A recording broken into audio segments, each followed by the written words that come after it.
말씀 보겠습니다. 요한복음 1장 1절에서 3절까지 의 말씀이 계시니라. 이 말씀이 하나님과 함께 계셨으니 이 말씀은 곧 하나님이시니라. 그가 태초에 하나님과 함께 계셨고 만물이 그로 말미암아 지은 바 되었으니 지은 것이 하나도 그가 없이는 된 것이 없느니라. 아멘. 기도합시다. 하나님 아버지, 오늘 이 시간에도 말씀을 알기를 원하고 하나님께서 계시하신 예수 그리스도가 우리에게 생명이 되시고 진리가 되시고 모든 것에 모든 것 주신다는 그 사실을 다시 한번 고백하는 시간이 되게 해주시고 우리의 믿음을 견고하게 하셔서 이 말세지말을 맞이하여 이 세상에 혼탁한 많은 비진리들과 싸워서 이기는 신앙의 용사가 되게 해주시옵소서. 예수님의 이름으로 기도합나이다. 아멘. 네, 오늘 봉독한 요한복음 1장 1절에서 3절에 있는 말씀 통해서 새로운 피조물이라고 하는 제목으로 말씀을 증거하겠습니다. 요한복음 1장 1절에서 3절까지 나오는 태초의 말씀이 하나님과 함께 계셨고 그 말씀이 하나님이시다는 말씀을 일반적으로 이 성경책을 말씀으로 이해하는 경우가 있는데, 지금 여기서 나오는 이 말씀이라는 말은 구약 성경에도 이제 계시가 되어 있지만은 그 말씀은 헬라어라고 하는 그 배경으로 지금 증거가 되고 있는 말씀인데, 이건 로고스라고 하는 말이에요. 그래서 로고스라고 하는 이 말은 철학적으로 원래 그 사용했던 로고스라고 하는 말입니다. 이게 뭐냐면 이 로고스가 없으면 이성도 없고 어떤 정보의 전달 통로가 없다는 말이었어요. 그러니까 모든 판단을 인도하는 기준이 바로 이 로고스인데, 그리스 철학을 일관하는 중요한 개념입니다.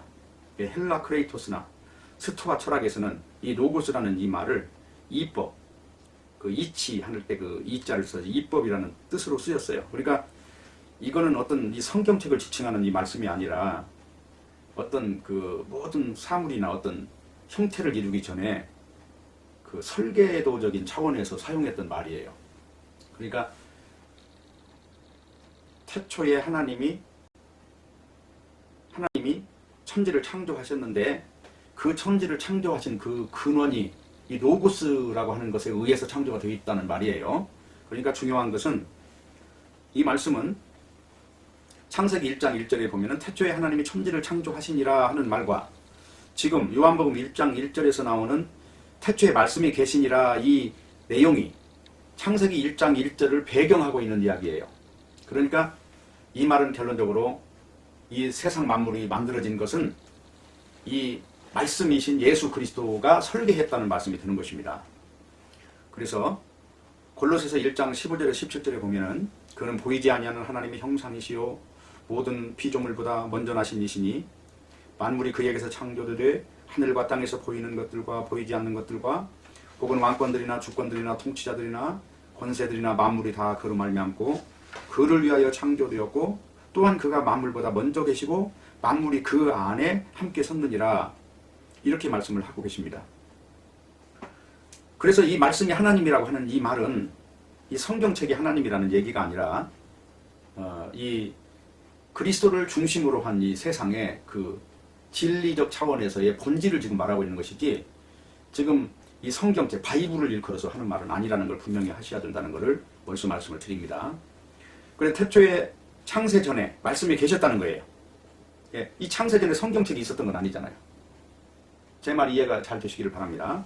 그래서 이런 말에 오해가 없기를 바라고, 그렇기 때문에 말씀이 천지창조와 연관이 있는 거예요.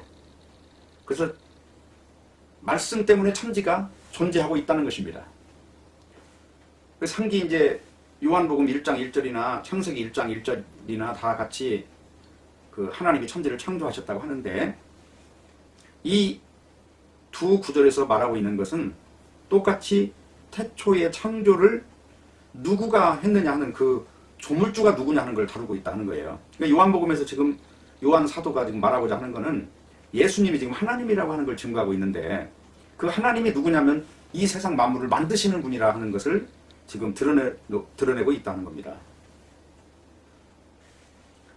그래서 이것을 로고스라고 하는 이유는 눈으로 보는 것 이전에, 그러니까 처음부터 이미 말씀이 존재하고 있었다는 것이죠. 사도 요한이 요한복음에 처음부터 말하고자 하는 것은 바로 이 로고스, 이분이 모든 정보의 전달 체계이고 통로이고, 철학적인 용어를 빌려서 지금 로고스라는 말을 쓰고 있지만 이분이 없으면 이 세상은 존재해야 될 아무 이유도 없다 하는 것을 지금 드러내고 있는 것입니다. 그래서 창세기 1장 1절의 태초는 가시적인 어떤 존재의 시작을 말한다면, 지금 요한복음 1장 1절은 시작이 되기 전에 천지창조의 설계자가 누구냐 하는 것을 말하고 있는 것입니다. 그래서 요한복음 1장 3절에 보면은 만물이 그로 말미암아 지은 바 되었으니 지은 것이 하나도 그가 없이는 된 것이 없느니라고 부차 설명을 하고 있는 겁니다. 그렇기 때문에 만물은 말씀에 의해서 지어진 의도와 목적이 분명히 있어요. 이것이 뭐냐? 바로 피조물과 조물주의 관계입니다. 그러니까 만약에 천지 만물을 창조하신 분이 계시는데 그 창조하신 분이 피조물을 만들었을 때는 반드시 그 피조물이 있어야 되는 그 목적이 있다고 하는 거예요. 그렇다면 그 목적과 뜻이 뭡니까? 그거는 요한복음 6장 39절 40절을 보면은 나를 보내신 이의 뜻을 행하리 합니다. 나를 보내신 이의 뜻은 내게 주신 자 중에 내가 하나도 잃어버리지 아니하고 마지막 날에 다시 살리는 이것이니라. 내 아버지의 뜻은 아들을 보고 믿는 자마다 영생을 얻는 이것이니 마지막 날에 내가 이를 다시 살리리라 하시니라. 아버지의 뜻은 아들을 보고 믿는 것이랍니다.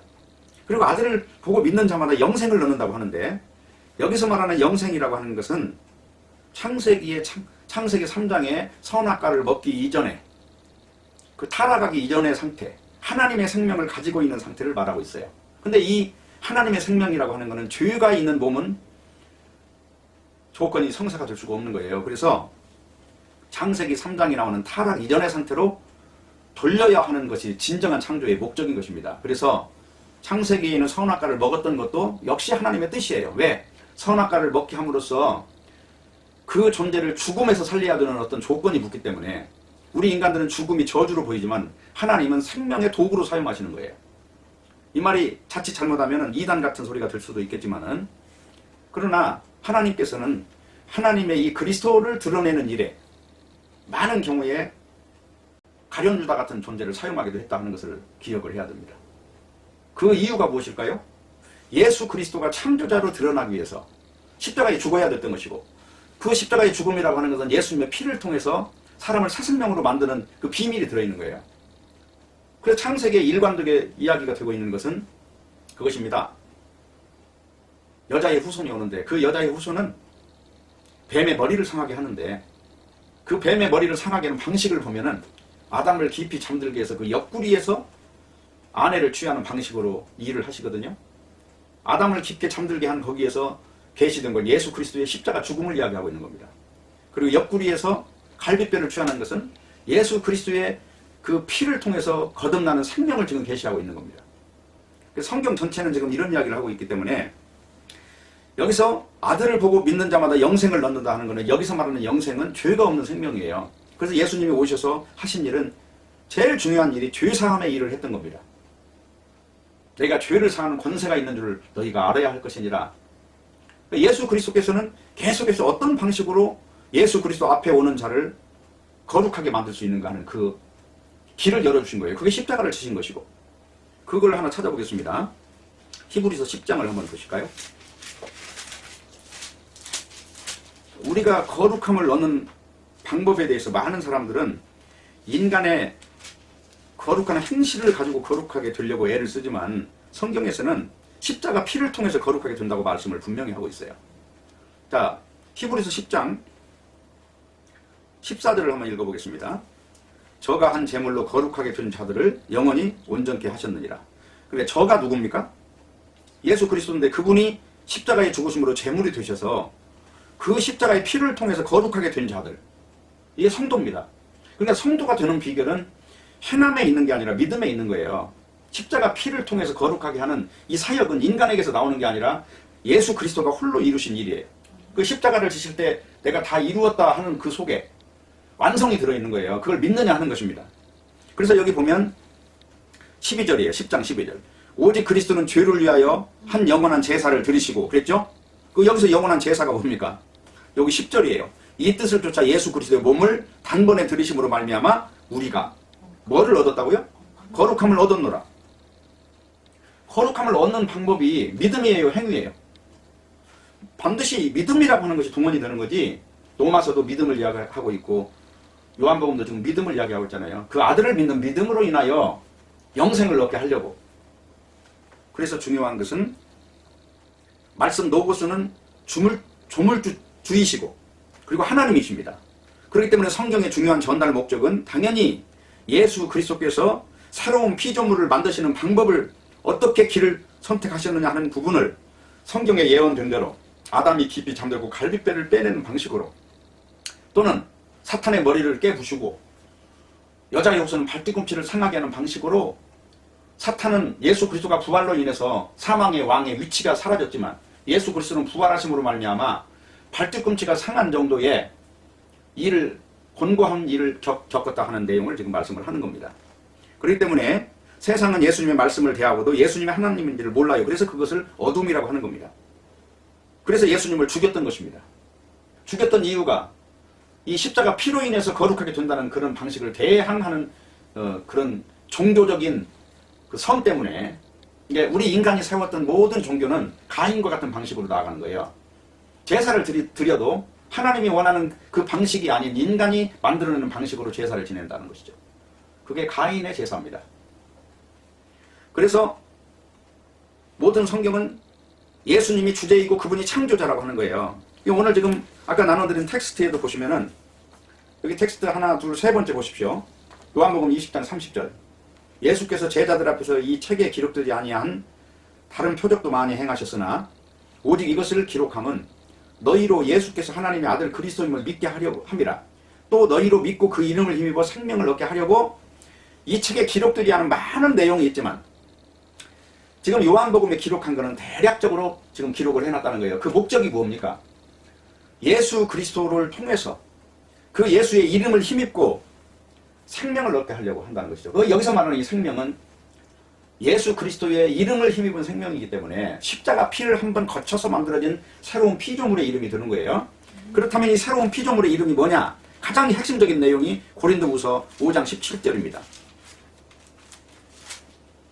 고린도후서 5장 17절 같이 한번 읽어보겠습니다. 시작. 그런즉 누구든지 그리스도 안에 있으면 새로운 피조물이라. 이전 것은 지나갔으니 보라 새 것이 되었도다. 그러니까 여기서 새 것이 되었다 하는 이 말은 하나님의 생명으로서 죽은 존재, 다시 말하면 에덴 동산에서 쫓겨난 존재, 하나님과 동행할 수 없는 존재, 하나님과 원수가 돼서 산 자가 아니라 이미 죽음이 지배하고 있는 존재에 예수 그리스도 십자가 피를 통해서 다시 태어난 새로운 피조물은, 여기서 나오는 새로운 피조물은 그리스도 이름 안에 있기 때문에 죄 없는 자가 되는 것입니다. 예수의 이름과 똑같은 자가 되는 겁니다. 이것을 일컬어서 새로운 피조물이라고 하는 것이고, 죄사함 받은 존재라고 하는 것이고, 하늘의 생명으로 태어난 자라고 하는 겁니다. 이 사람은 성소에 들어가도 죽지 않는 거예요. 왜? 구약성경의 법궤에다가 시은좌에다가 어린 양의 피를 뿌리고 들어가면 죽지 않은 것처럼 예수 그리스도의 피를 힘입고 하나님을 만나는 자는 하나님께서 기쁘게 받아주신다는 거예요. 왜? 예수의 피 때문에 받아진 존재이기 때문에. 그래서 이름이 뒤바뀌는 겁니다. 믿는 자는. 쉽게 말하면 야곱이라고 하는 사람이 이스라엘로 바뀌는 거예요. 그 이름 속에 비밀이 있어요.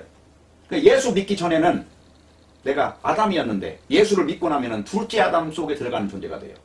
그래서 예수를 믿느냐 안 믿느냐 이걸 가지고 거룩하냐 더러우냐를 따지는 것입니다. 그러면 중요한 것이 이런 과연 이 기준이 과연 선명하게 존재하느냐? 로마서 6장을 보겠습니다. 많은 사람들이 이 로마서 6장을 행위 구원으로 다루기 때문에 진정한 자유와 평강을 누리지 못해요. 이 권능을 얻지 못하는 겁니다. 성령이 임하시면 너희가 권능을 받는다 했는데 권능이 없이 죽은 믿음을 가지고 있어요. 왜냐? 예수의 이름으로 세례받은 적이 없다. 여기서 세례라고 하는 말은 예수님과 함께 죽었다가 살아난 걸 말합니다. 물속에 들어갔다 나오는 걸 세례라고 원래 하는데, 여기서 세례는 성령 세례를 말하는 거예요. 예수님의 이름으로 거룩해졌냐? 성령 세례라는 말은 거룩해졌다, 영으로 새롭게 태어났다 하는 말을 다루고 있는 거예요. 그러니까 6장 1절 보세요. 그런즉 우리가 무슨 말 하리요? 은혜를 더하게 하고 죄에 거하겠느냐? 그럴 수 없느니라. 죄에 대해서 죽은 우리가 어찌 그가 하고서, 죄에 대해서 우리가 절제하는 우리가라고 했어요. 죽은 우리라고 했어요. 죽었다는 얘기는 뭐예요? 죽었다는 것은 이미 시체가 됐다는 거예요. 시체. 죽어서 숨쉬지 않는 존재예요. 그럼 분명한 것은 요 다음에 3절이에요. 요 답이에요. 무릇 그리스도 예수 합하여 세례를 받은 우리는 그의 죽으심과 합하여 세례를 받은 줄 알지 못하느냐? 이 말은 뭐예요? 예수님의 십자가에 죽었고 예수님이 부활할 때 같이 살아난 사람이란 말입니다. 그러면 부활할 때 살아났다는 얘기는 죄가 있는 사람이에요? 없는 사람이에요? 이것을 새로운 피조물이라고 하는 것입니다. 그래서 중요한 것은 이 세상의 사고방식은 이 죄라고 하는 이 정체를 모르고 마치 유대인들처럼 법을 잘 지키면 의인이고 법을 안 지키면 죄인으로 생각하지만 성경에서는 인간이 죄인이라는 말을 무슨 말로 표현하냐면요. 뼈나 피나 살이나 체액이나 모든 것이 죄라고 하는 재료로 만들어진 존재라는 걸 죄인이라고 하는 겁니다. 그러니까 내가 좀 사람들한테 이렇게 모범적으로 사는 거 이런 것을 의인이라고 말하는 게 아니라 의인이라고 하는 거는 쉽게 말하면 창세기 3장 이전의 상태를 의인이라고 하는 거고 선악과를 먹고 난 상태에서는 어떤 경우에도 전적으로 죽은 거예요. 완전히 사망이라고 하는 것이 그를 지배해서 성경에서 볼 때는 문둥병에 걸려있는 모습이라서 성에서 벗어나서 쉽게 말하면 그 구약에 있는 진에서 쫓겨나서 저 어두운 데서 남들 눈을 피해서 살아가야 되는 존재인 겁니다. 근데 사람들이 생각할 때는 이 죄라고 하는 개념을 너무 일반 종교적인 개념에 생각을 하다 보니 이 쉽게 말하면 거룩함의 능력을 경험하지 못하는 것입니다. 예수의 이름으로 능력이 임하는 것이고 거룩해지는 것입니다. 이것을 믿어야 됩니다. 아멘. 그래서 모든 성경은 예수님이 주제이고 그분이 창조자입니다. 요한복음 17장 5절에 보면 아버지여 창세전에 내가 아버지와 함께 가졌던 영화로서 지금도 아버지와 함께 나를 영화롭게 하옵소서. 여기서 영화롭게 하옵소서라는 건 무슨 뜻입니까? 모든 일을 예수님 중심으로 다 만들어 가신다는 거예요. 심지어는 골로새서에 보면은 세상 임금들도 다 예수님을 드러내는 데 쓴대요. 어떻게? 전도하는 데 쓰는 게 아니라 세상의 힘이 마치 진리처럼 말함으로써 예수가 반대급부로 진짜 진리로 나타난다는 거예요. 그렇기 때문에 요한복음 17장 24절에 보면은 아버지여 내게 주신 자로 나 있는 곳에 나와 함께 있어 아버지께서 창세전부터 나를 사랑하심으로 내게 주신 나의 영광을 저희로 보게 하시기를 원하옵나이다. 이와 같이 이미 요한복음 17장에 지금 말씀을 나누는 것은 마지막 만찬 때 제자들을 앞에 놓고 지금 하시는 말씀이에요.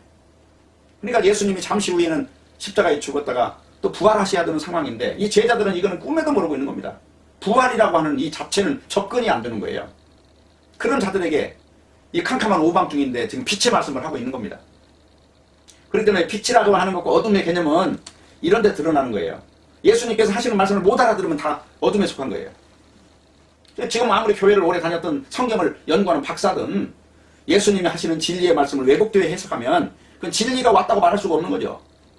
지금 여기 아까 말씀드렸던 로마서 6장 같은 경우도 여기는 세례를 받았다고 하는데 이 죄에 대해서 죽었다고 하는데 사람들은 자꾸 죄를 도덕적으로 해석을 하다 보니까 이 죄라고 하는 것에 죽었다고 하는데 죄라고 하는 것을 덜 지려고 애를 쓰다 보니까 죽었다는 개념하고는 해석이 너무나 상이하게 진행이 되기 때문에 결론적으로 성경을 모른다고 밖에 말할 수 없는 거예요. 성경을 모른다면 결론적으로 성령께서 계시하신 말씀을 모른다는 얘기는 성령을 안 받았다는 얘기밖에 더 됩니까? 성령을 받았다면 성령의 검으로서는 이 말씀을 왜 이해를 못하냔 말입니다. 거듭나서 거룩해졌는데 왜 거룩해지는 말씀을 모르겠습니까? 당연히 알 수밖에 없는 것이죠. 그래서 말씀을 통해서 우리는 거룩하게 살려고 하지 말고 거룩한 삶을 능력으로 누려야 되는 것입니다. 그리고 거룩하게 산다는 것은 종교 같은 이런 세상 도덕과 구별되는 거지 구별로서 이 거룩을 말하는 거지 사는 거 방식 얼마 안 되면 죽어야 되고 다 죄인 중에 괴수들이 우리는 죄를 자랑하는 거지 의를 자랑하면 안 되는 것입니다. 성경 야고보서에 보면 너희 죄를 서로 고하라고 한 거는 우리 잘난 거 이야기하지 말고 예수 죽인 이야기를 해야 돼요. 우리는 모두 다 예수를 십자가에 못 박아 죽인 장본인들이기 때문에 뭐 빌라도가 죽인 게 아니라 사실은 우리 모두가 선악과 먹은 우리 모두가 예수님을 죽인 것입니다. 그거를 알아야 철이 드는 것이고 비로소 성경이 말씀하는 방향이 뭔지를 알 수가 있다는 것입니다.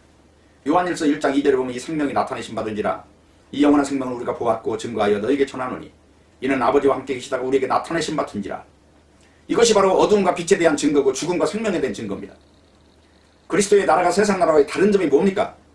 다른 점은 사라진다는 이 단생에 대해서 희망을 품는 것이 세상이고 하나님의 나라 예수 그리스도의 나라는 이 단생은 썩어질 것이니까 버리라는 것이고 그래서 선악과를 먹기 전 생명이라고 하는 것이 바로 선악과를 먹기 전이기 때문에 죄 없는 생명이고 그것이 하나님과 동행하는 생명이었어요. 이거를 예수가 십자가에 죽으심으로써 이 길을 만드신 거예요. 그래서 예수님이 내가 길이요 진리요 생명이니 나로 말미암지 않고는 아버지께로 올 자가 없다고 말씀을 하신 것입니다. 그래서 신비한 하나님의 영광을 위해서 죄 없이 다시 지음을 받은 피조물이 되어야 됩니다. 죄가 있는 존재는 하나님과 동행할 수 없다는 걸 분명히 해야 됩니다. 그래서 예수 그리스도의 이름으로 죄사함을 받고 깨끗함을 받고 거룩함을 받고 그리고 지성소에 들어가는 그 권능을 입은 거예요. 그것이 무엇으로 가능하냐? 행위로 되는 게 아니라 믿음으로 되는 거예요. 그리고 믿음으로 된다는 말은 내 밖에서 일어난 일을 그것을 그냥 바라보는 차원에서 이게 능력이 오는 걸 믿음이라고 해요. 그래서 믿음이라는 말은 객관적 사실인데 그게 주관적 사실이 되는 겁니다. 십자가에 돌아가신 분은 예수님이에요. 내가 못 박혀 죽은 적은 없어요. 그런데 갈라디아서 2장 20절에 보면 내가 그리스도와 함께 십자가에 못 박혔나니 그런즉 이제는 내가 산 것이 아니라 내 안에 그리스도가 산다고 그러잖아요. 그것이 뭘로? 믿음으로 된다고 그러잖아요. 믿음으로. 로마서 전체가 이야기하는 게 믿음이에요. 행함이 아니다 하는 거예요. 행함으로 접근하면 망한다는 겁니다. 그래서 신자는 하나님의 영광을 위해서 다시 만들어진 존재예요. 이것은 이미 창세 전에 약속이 되어 있어요. 에베소서 1장 3절을 보면은 찬송하리로다 하나님 곧 우리 주 예수 그리스도의 아버지께서 그리스도 안에서 하늘에 속한 모든 신령한 복으로 우리에게 복 주시되 창세 전에 그리스도 안에서 우리를 택하사 우리로 사랑 안에서 그 앞에 거룩하고 흠이 없게 하시려고. 누구를요? 우리를 거룩하고 흠이 없게 하시려고 5절 그 기쁘신 뜻대로 우리를 예정하사 예수 그리스도로 말미암아 자기 아들들이 되게 하셨으니 이는 그의 사랑하시는 자 안에서 우리에게 거저주시는 바. 이 거저주신다는 것은 공짜로 준다는 얘기예요. 내가 노력해서 주어지는 게 아니라 거저 정보를 들음으로 된다는 얘기예요. 거저주시는 바 그의 은혜의 영광을 찬미하게 하려는 것이라. 중요한 건 7절이에요. 우리가 그리스도 안에서 그의 은혜의 풍성함을 따라 그의 피로 말미암아 구속 곧 죄사함을 받았습니다. 무엇으로요? 그의 피로 말미암아 받았으니 이는 그가 모든 지혜와 총명으로 우리에게 넘치게 해서 그 뜻의 비밀을 우리에게 알리셨으니 그 기쁘심을 따라 그리스도 안에서 때가 찬 경륜을 위하여 예정하신 것이다. 이 창세전에 이 우주 만물이 있기도 전에 하나님께서는 이 방식으로 새하늘과 새 땅을 만들어서 창조를 완성하시는 그 길을 설계하셨다는 겁니다. 그렇기 때문에 창세기의 창조는 설계도적 차원이고 역사적인 차원이지만은 지금 오늘 읽었던 요한복음 1장 1절에 나오는 창조는 묵시적인 창조주를 드러내고 있는 겁니다. 역사가 아니라 묵시를 다루고 있는 겁니다. 그래서 묵시라고 하는 것은 이 역사라고 하는 개념으로는 이해할 수가 없어요. 묵시라고 하는 것은 어떻게 보면은 세상이 있기 전에 시간이 없는 상태이기 때문이고 또 세상이 심판받아서 다 없어져 버리고 전혀 새로운 나라가 세워지는 세상이기 때문에 영원한 세계에서 무슨 숫자가 필요합니까? 영원히 죽지 않는 세상에서 1살, 2살, 10살, 100살이 무슨 의미가 있습니까? 그래서 문제는 창세기 3장에 사탄의 말이 들어간 인간의 마음에 사탄이 들어갔어요. 인간의 마음 속에. 그래서 자기 영광을 위해서 사는 이 존재가 나를 위해서 존재해야 한다고 믿는 이 세상에 예수 그리스도가 오셔서 나를 위해 살지 말고 하나님 위해서 살으라고 하는 말씀을 하신 것이기 때문에 자기 의를 쌓았던 유대인들은 그 말이 그렇게 몸서리치기 싫어했던 거예요. 그러다 보니까 죽여버렸던 것이고 결국은 그것이 죄라고 하는 거예요. 하나님을 위해서 살아야 될 피조물이 자기를 위해 살다 보니까 그거를 하마르티아, 관역에서 빗나가는 화살처럼 관역에 맞는 게 아니라 엉뚱한 쪽에 가서 화살이 꽂히는 격이 됐다 하는 겁니다. 이거를 죄라고 하는 겁니다. 그래서 로마서 11장 36절에 보면 이는 만물이 주에게서 나오고 주로 말미암고 주에게로 돌아감이라 그에게 영광이 세세에 있을지어다. 아멘. 이 말씀처럼 만물이 다 그분을 위해서 나왔고 그분을 위해서 존재하고 결론은 그분에게 돌아가야만 필경 목적지에 도달하는 것이다 하는 것을 말씀을 하고 있는 겁니다. 그래서 하나님의 생명으로 회개하는 길을 대략적으로 기록해 놓은 것이 오늘 읽었던 요한복음입니다. 오늘 요한복음 설교를 시작하면서 다른 것이 필요가 없어요. 하나님의 생명으로 회개하는 내비게이션이 바로 이 성경책인데 이 내비게이션을 보면 딴 건 알 수가 없지만 한 가지 분명한 거는 성소에 들어가는 방법이 나와 있어요. 하나님을 만나는 장소를 어떻게 어떤 방식으로 찾아가야 할 것이냐. 그 방식이 구약에는 6월절이었어요. 양을 죽여가지고 그 양의 피를 지성소에 뿌려서 들어갔고 신약 성경에서는 십자가에 돌아가신 예수 그리스도를 믿음으로써 가능하다는 거예요. 예, 하나님이 인간을 만나주는 장소는 십자가에서 만나주시겠다. 그게 사실이냐? 고린도전서 1장을 봅시다. 1장 18절. 십자가의 도가 멸망하는 자들에게는 미련한 것이요 구원을 얻는 우리에게는 하나님의 능력이라. 그러니까 지금 사도 바울이 고린도전서를 쓰면서 강조하는 내용은 딴 게 아니에요. 십자가라고 하는 것이 뭐냐 하는 걸 말하고 있는 겁니다. 자, 여기 2장 2절 보세요.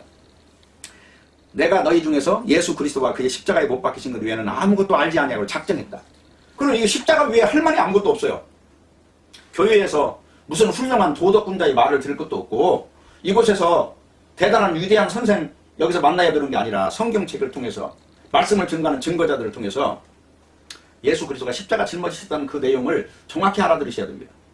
단지 십자가에 죽어서 사순절 지키자 어떤 그런 개념이 아니고 그분이 십자가에서 다 이루었다고 하신 그 말씀의 핵심을 찾아가셔야 됩니다. 그러면 여러분들이 하나님을 만나는 방식이 구약에는 6월절 양을 죽여서 제단에서 대제사장이 1년에 한 번 하나님을 만나서 이스라엘 민족의 죄를 사한 것처럼 신약 성경에는 십자가를 통해서 예수를 만나는데 예수 그리스도가 십자가 죽을 때 휘장이 갈라졌다는 얘기는 쉽게 말하면 이제는 지성소 문까지 다 열린 거예요. 예수 그리스도의 이름으로. 그래서 누구든지 예수 그리스도를 믿으면 구원을 받는다는 것이 복음입니다. 근데 문제는 구원이라고 하는 이것을 가지고 피조물들이 나 구원받았다 그래서 구원 자랑하라는 게 아니고 다시 말하면 사탄의 그 손아귀에서 빠져나오는 구원을 말하고 있는 겁니다. 그러니까 이 구원이라는 개념을 죽어서 좋은 데 간다 이런 개념으로 생각하는 것이 아니라 내가 지금까지 사망의 권세에 잡혀 있었던 이 존재, 선악과라고 하는 이 정체에 잡혀 있던 이 존재, 흑암의 권세에 잡혀 있던 이 존재가 눈을 뜨고 비로소 빛 대신 하나님의 세계에 눈이 열려서 그곳에 진입하는 것을 말하는 거예요. 이게 바로 성소에 들어가는 방법이다 하는 것입니다. 그래서 신구약을 앞으로 가면 한마디로 어린 양이에요. 구약은 신약에 오실 어린 양의 예언입니다. 구약의 마지막 선지자는 세례 요한인데 요한복음 1장 28절에 보면 이튿날 요한의 세례 주던 곳 요단강 건너편에 베다니에서 된 일이니라. 이튿날 요한이 예수께서 자기에게 나오심을 보고 가로되 보라 세상 죄를 지고 하는 하나님의 어린 양이로다. 이렇게 증언하고 있습니다. 그래서 우리는 예수님의 희생이 농축된 십자가를 자랑해야 되고 예수님 때문에 죄사함 받아 죄가 덮인 의인이 된 것입니다. 죄가 그냥 사라진 게 아니라 덮어주신 겁니다. 진홍같이 붉은 죄를 눈과 같이 희게 덮어주신 것이고 먹보다도 더 검은 죄악을 흰눈같이 깨끗하게 백지같이 깨끗하게 덮어주신 것입니다. 그래서 그걸 쉬운 자라고 하는 거예요. 죄를 가득 담아놓은 그 법궤 겉에 뚜껑이 있는데 거기다 피가 뿌려져요. 그러면 그 무서운 천사가 화염검을 들고 있는 이 에덴 동산에 놀랍게도 그 피를 가지고 들어가면 에덴 동산, 죽음이라고 하는 그 과정을 통과해서 들어가면 다시 에덴 동산에 들어가는 거예요. 이거를 천국에 들어가 앉았다고 합니다. 에베소서 2장입니다. 6절 시작. 또 함께 일으키사 그리스도 예수 안에서 함께 하늘에 앉히시니 뭐냐면 함께 일으켰다는 얘기는 부활시켰다는 거죠. 그리고 예수님 그 부활하신 예수님을 믿는 사람은 어떻게 됐다고 그래요? 여기에 하늘에 앉았다는 얘기는 지금 뭔 말이냐? 에덴 동산에 들어갔다는 얘기예요. 에덴 동산은 구약은 메타포라고 해서 이게 모형인데 하나님의 존전에 바로 들어가서 앉았어요. 예수님과 똑같은 한 몸으로서. 그래서 구원이라는 건 예수님의 몸속에 집어넣는 겁니다. 누구의 몸에서요? 아담의 몸에서, 첫사람 아담의 몸에서 마지막 아담인 예수 그리스도의 몸으로 집어넣는 거예요. 그래서 구원이라는 건 예수님과 한 몸을 만드는 겁니다. 그러니까 예수님과 한 몸을 만들었다는 얘기는 예수님이 십자가 죽을 때 같이 죽었고 살아날 때 같이 살렸고 승천할 때 같이 승천시켰다는 얘기예요. 이것을 믿느냐 하는 겁니다. 이것을 믿게 하는 것이 성령의 역사예요. 그 성령을 받으면 사도행전 1장 8절에 그러잖아요. 너희가 오직 성령이 임하시면 권능을 받고 예루살렘과 온 유대와 사마리아 땅까지 증인된다고 하죠. 그 증인된다는 얘기는 뭐예요? 예수님이 부활하셨다는 것이고 예수님이 구세주라는 것이고 예수님이 우리 죄를 위해 십자가 지셨다는 것이죠. 증인이라는 얘기는 단지 그걸 본 사람이에요. 그 사람이 어떻게 살았느냐를 따지는 게 아니라 그 사람이 어떤 걸 봤느냐 이걸 따지는 게 증인의 조건인 것입니다. 그래서 우리는 십자가에 달리신 예수 그리스도를 통해서 새로운 피조물이 되는 건데 골로새서 1장 12절을 보면은 우리로 하여금 빛 가운데 성도의 기업의 부분을 얻기 위해 합당하게 하신 아버지께 감사하게 하시기를 원한다. 그가 우리를 흑암의 권세에서 건져내서 그의 사랑의 아들의 나라로 옮기셨으니 그 아들 안에서 우리가 속량 곧 죄 사함을 얻었노라. 아멘. 그래서 우리는 디모데후서 1장 9절을 보면 하나님이 우리를 구원하사 거룩하신 소명으로 부르시면 우리의 행위대로 하심이 아니요 오직 자기의 뜻과 영원 전부터 그리스도 예수 안에서 우리에게 주신 은혜대로 하심이라. 이게 창세전 언약이에요. 디모데후서 1장 10절. 이제는 우리 구주 그리스도 예수의 나타나심으로 말미암아 나타났으니 그는 사망을 피하시고 복음으로써 생명과 썩지 아니할 것을 드러내신지라. 그래서 예수 그리스도께서는 사망을 패하셨습니다. 그리스도의 부활하심으로 생명과 썩지 아니할 것을 드러내셨습니다. 이것은 창세전에 하나님에 의해서 예정되었습니다. 영원한 생명 예수님의 부활 속에 있는 그리스도를 믿는 믿음 속에 있는 생명. 그렇기 때문에 생명이 있는 자는 오직 그리스도의 신령한 생명만을 지향할 뿐입니다. 생명 되신 분이 이 세상에 오셔서 자기 백성을 찾으시고 주시고자 한 것은 다른 것이 아니라 영원한 생명입니다. 그래서 신자가 원하는 것은 그리스도께 주신 것에 대해서 감사하고 기뻐하는 것입니다. 하나님이 세상을 창조하실 때 그 안에 생명이 있으므로 기뻐하셨어요. 그러니까 창세기 1장부터 3장까지가 성경 전체의 요약본인데 거기 보면 하나님이 세상을 만드실 때 기뻐하셨거든요. 참 말씀대로 되어지는 것에 대해서 기뻐하셨어요. 그리고 사람을 창조하시고는 심히 기뻐하시니라. 그 창조하신 그거는 뭐냐면 하나님께서 만드신 하나님이 원하는 생명으로 충만했기 때문에 기뻐하셨는데 그가 선악과를 먹고 타락했기 때문에 그때는 기쁨의 존재가 아니라 저주의 존재로 바뀌었던 것이에요.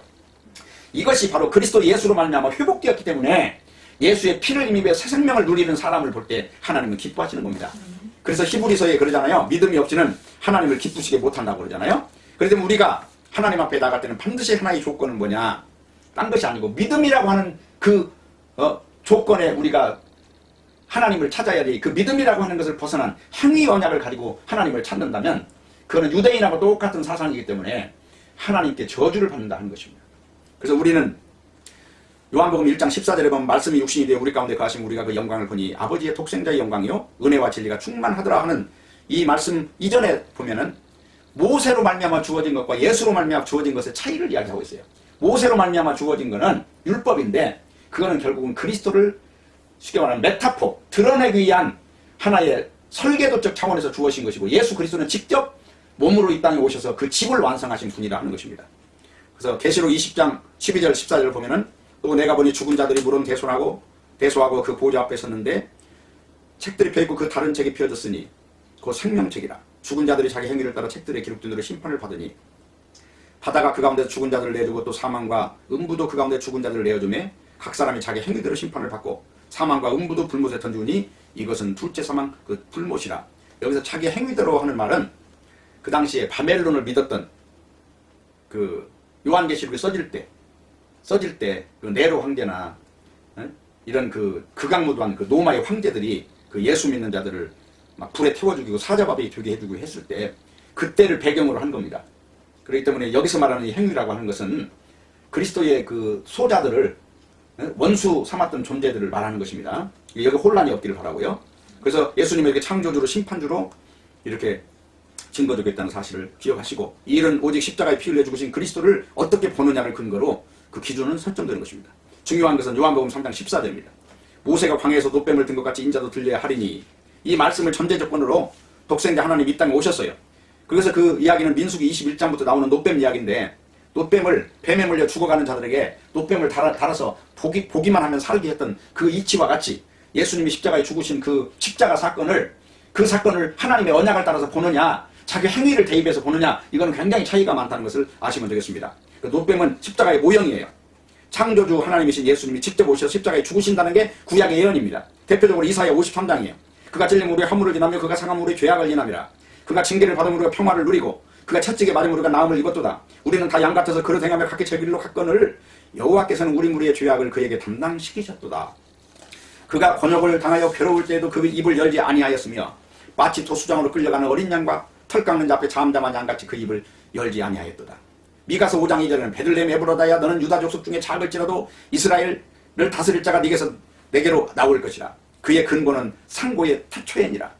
그러니까 구약 성경에 수없이 많은 예언들이 있지만 대표적으로 이런 예언들을 통하면 상고의 태초에 계시는 그분 하나님이 오셔서 십자가에 달려 돌아가신다는 내용을 지금 이야기하고 있어요. 잠언 8장 22절에 보면 여호와께서 그 조화의 시작 태초에 일하기 전에 나를 가지셨으며 만세 전부터 상고부터 땅이 생기기 전부터 내가 세움을 입었나니 아직 바다가 생기지 않아 큰 샘들이 있기 전에 내가 나를 이미 났으며 산이 세우심이 있기 전에 언덕이 생기기 전에 내가 이미 났으며 하나님이 아직 땅도 들도 세상 진토의 근원도 짓지 아니하였을 때 그가 하늘을 지시며 궁창으로 해면에 두실 때 내가 거기 있었고 그가 위로 구름 하늘을 견고하시며 바다의 샘들을 힘있게 하시며 바다의 한계를 정하여 물로 명령을 거스르지 못하게 하시며 땅의 기초를 정하실 때 내가 그 곁에 있어 창조자가 되어 날마다 그 기뻐하신 바가 되었다. 바로 이렇게 구약에서는 예수 그리스도가 창조자인데 그분이 새하늘과 새 땅을 만드는 그 일을 위해서 새로운 피조물을 만들기 위해서 그 만드는 그 재료가 되기 위해서 이 땅에 오셔서 십자가에 죽으셔야 된다는 것을 예언하고 있다고 하는 것입니다.